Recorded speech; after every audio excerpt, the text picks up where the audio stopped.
तो मदरसों पर एक तरह से महाभारत छिड़ी हुई है और उसकी वजह भी आप समझिए। पहले असम में एक के बाद एक कई मदरसों पर बुलडोजर चला, फिर खबर यह आई कि उत्तर प्रदेश में मदरसों का सर्वे होगा, फिर बिहार में केंद्रीय मंत्री गिरिराज सिंह ने मांग उठाई कि बिहार के मदरसों का भी सर्वे होना चाहिए।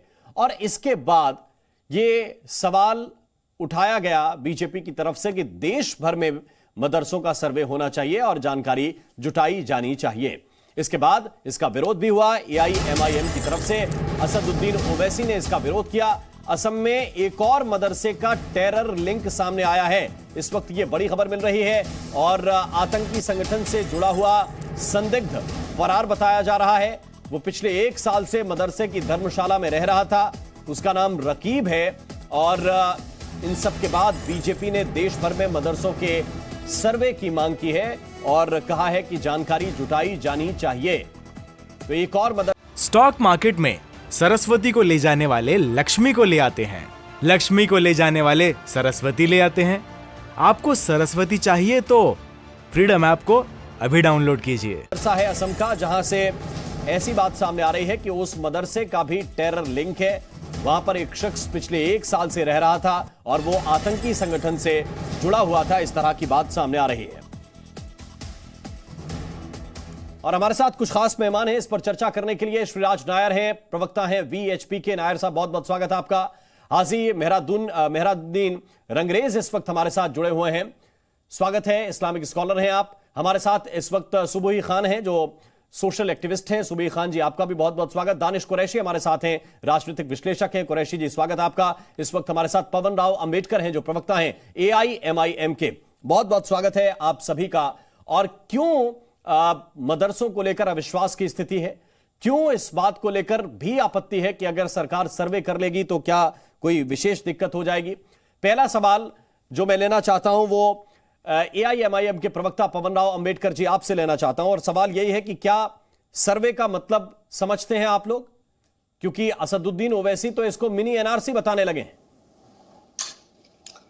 बिल्कुल, हम सर्वे का मतलब भी समझ रहे हैं और सर्वे के बाद क्या होने वाला है हम वो भी समझ रहे हैं, लेकिन सरकार नहीं समझ रही है। सर्वे का उद्देश्य आज तक क्लियर नहीं हुआ। किसी भी नोटिफिकेशन में वो पॉइंट नहीं दर्शाए गए हैं कि सर्वे का आधार क्या होगा और किन किन बिंदुओं के पर सर्वे किया जाएगा। अगर आपके पास रिपोर्ट हो तो वो आप मुझे भेज दीजिएगा, राम साहब।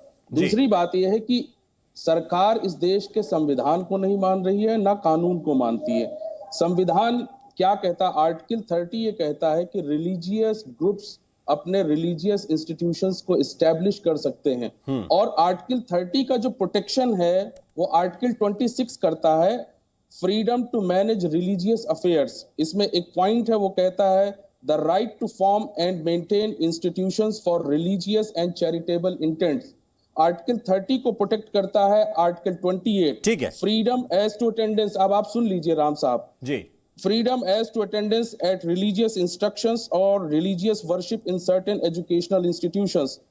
This article permits educational institutions that are maintained by religious groups to disseminate religious instructions. हम बार बार कह रहे हैं, आप ये कह रहे हैं कि धार्मिक आप आर्टिकल 30 के तहत धार्मिक इंस्टीट्यूशन चला सकते हैं, धार्मिक एजुकेशनल इंस्टीट्यूट चला सकते हैं, लेकिन इसमें सर्वे कराने से कोई बहुत बड़ी आपत्ति का विषय आ जाएगा क्या? यह एक बड़ा सवाल है। दानिश कुरैशी के पास में चलता हूं, फिर इसका जवाब लेने के लिए चलूंगा। क्या दानिश कुरैशी, किसी सरकार के पास यह जानकारी जुटाने के लिए कि आपसे पूछ लें कि आपके मदरसे का नाम क्या है, कितने दिन से आपका मदरसा चल रहा है, इसकी अगर फंडिंग कहीं से होती है तो कहां से फंडिंग होती है, बच्चों के लिए व्यवस्थाएं हैं कि नहीं है, यह सामान्य सवाल करने से कोई धर्म खतरे में आ जाएगा क्या? देखिए, सबसे पहले तो मैं आपको एक बात बता दूं राम मोहन साहब, सलाम करना चाहिए उन मदरसों को। ये वही मदरसे हैं जिन्होंने अंग्रेजों की नींव हिला दी थी और आज अभी वर्तमान में जो लोग सत्ता में बैठे हैं उनकी इस हरकतों से आज भी ब्रिटिशर्स खुश हो रहे होंगे कि ये जो एपिसेंटर थे जिन्होंने उनकी नींव हिला रखी थी, आज सरकार कहीं ना कहीं, देखिए सवाल क्या है, सवाल सर्वे से दिक्कत नहीं है, सवाल नीयत से परेशानी है।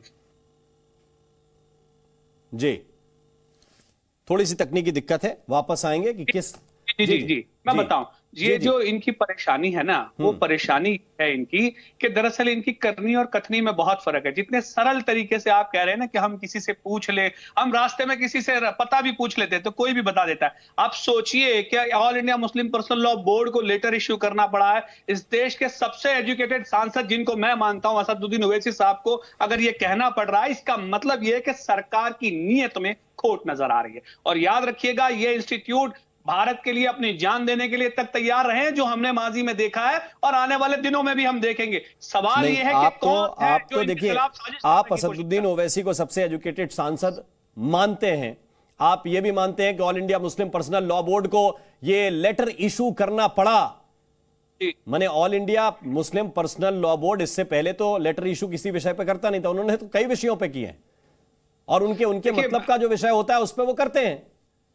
जी तो ऐसा इशू करना पड़ा, ऐसा लग रहा है कि जैसे अमेरिका ने दखल दे दिया हो किसी चीज में आके, कि साहब उनको दखल देना पड़ा कि भारत की सरकार ने किसी चीज में दखल दे दिया हो किसी अफेयर में कि ये कर दिया। ठीक है, मैं आता हूं सुबुई खान जी, क्या सर्वे से दिक्कत है, नियत से दिक्कत है, समस्या कहां है? जी मैं आपको 2 उदाहरण देना चाहती हूँ राम जी, जिससे ये पूरा विषय क्लियर करने में काफी मदद मिलेगी। क्योंकि जो लोग एजेंडा चला रहे हैं राजनीति करने के लिए, उनसे आप लगातार भी बहस कीजिए तो क्लैरिटी नहीं आ पाएगी। देखिए, देश में एक नैरेटिव बनाया जाता है। असदुद्दीन ओवैसी साहब अभी एनआरसी बोल रहे हैं, ऐसा कोई देश नहीं है जहां पे एनआरसी ना होता हो, नागरिकों की एक लिस्ट ना होती हो। क्योंकि कुछ ऐसे अधिकार होते हैं, कुछ ऐसी रिसोर्सेज होती हैं जो सिर्फ नागरिकों की होती हैं, कुछ संवैधानिक अधिकार होते हैं जो सिर्फ नागरिकों के होते हैं।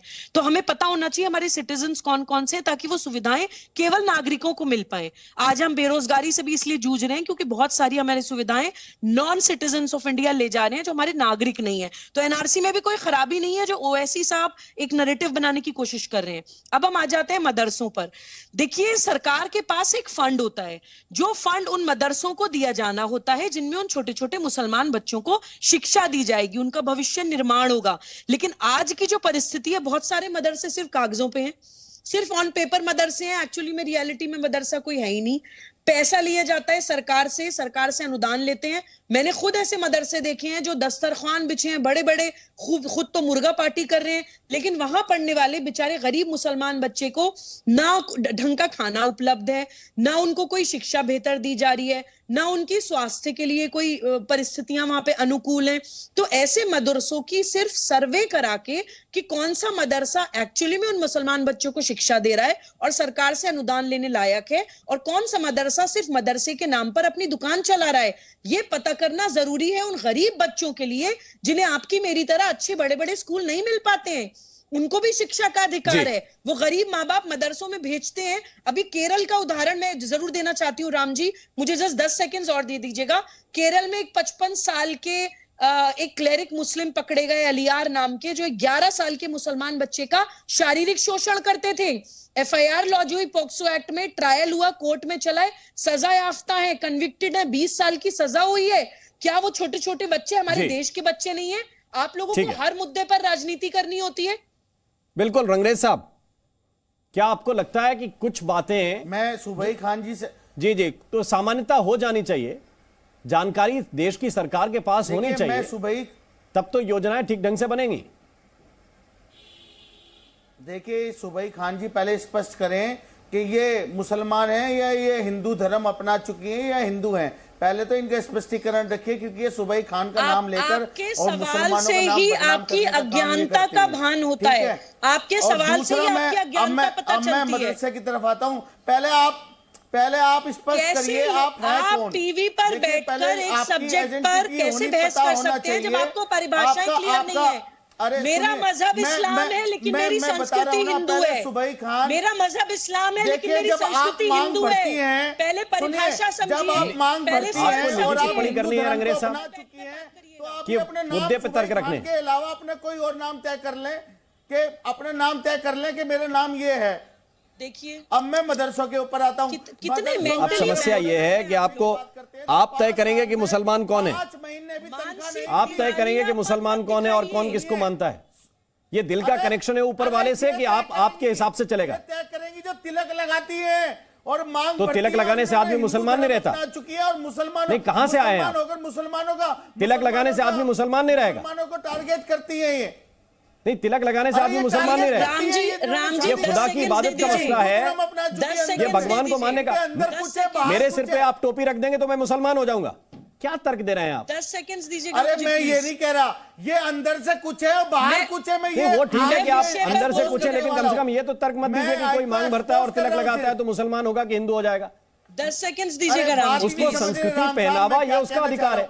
मेरा सवाल ये कर रहा हूँ जी, मदरसे पे आइए। मैं इनको एक्सपोज कर रहा हूँ, ये मुसलमान है ही नहीं तो मैं ये राम जी कुछ सेकंड्स दीजिएगा।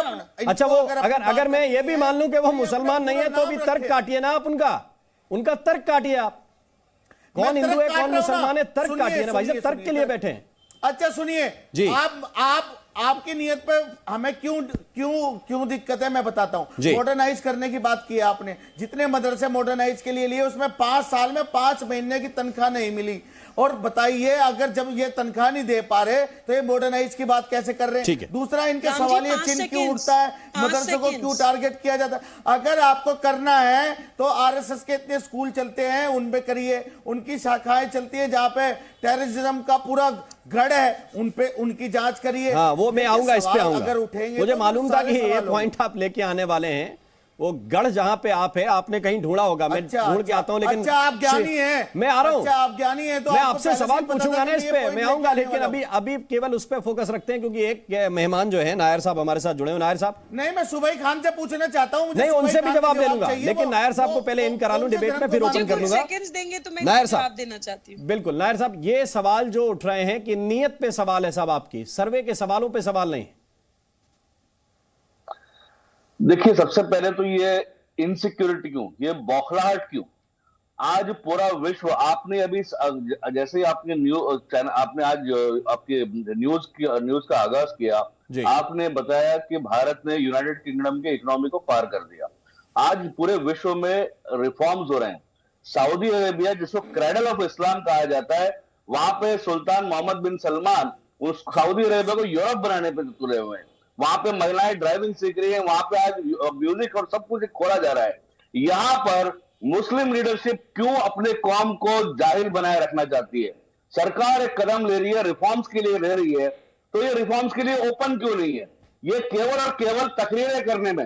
अभी अभी हमारे साथ अंबेडकर साहब बैठे हैं यहाँ पर।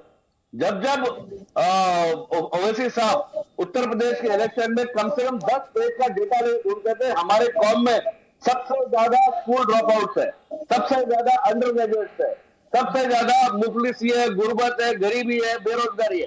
तो अगर इन मुद्दों को अगर हम एड्रेस नहीं करेंगे, बच्चे अगर मॉडर्न शिक्षा नहीं लेंगे, तो फिर ये देश के ऊपर लाइबिलिटी बन जाएगा। तो सरकार अपना काम कर रही है और इनको इस रिफॉर्म्स के लिए। ठीक है पवन अम्बेडकर जी, आपके पास आऊंगा और आप भी इसका उत्तर देंगे, लेकिन एक मुख्य सवाल यह है कि इसके पीछे तो चलिए ये मान रहे हैं कि मुसलमानों को हैरास करना मकसद है विपक्ष के लोग, लेकिन सवाल यह है कि आप जिस चीज को डिफेंड कर रहे हैं उसके बेटरमेंट के लिए आपने क्या क्या किया है, उसकी बेहतरी के लिए आपने क्या क्या किया है? क्या उस दिशा में आप भी काम कर रहे हैं या सिर्फ बच्चों का नाम लेकर राजनीति चल रही है? वक्त एक छोटे से ब्रेक का है, तुरंत हाजिर होते हैं, यह चर्चा लगातार जारी है। स्टॉक मार्केट में सरस्वती को ले जाने वाले लक्ष्मी को ले आते हैं, लक्ष्मी को ले जाने वाले सरस्वती ले आते हैं। आपको सरस्वती चाहिए तो फ्रीडम ऐप को अभी डाउनलोड कीजिए।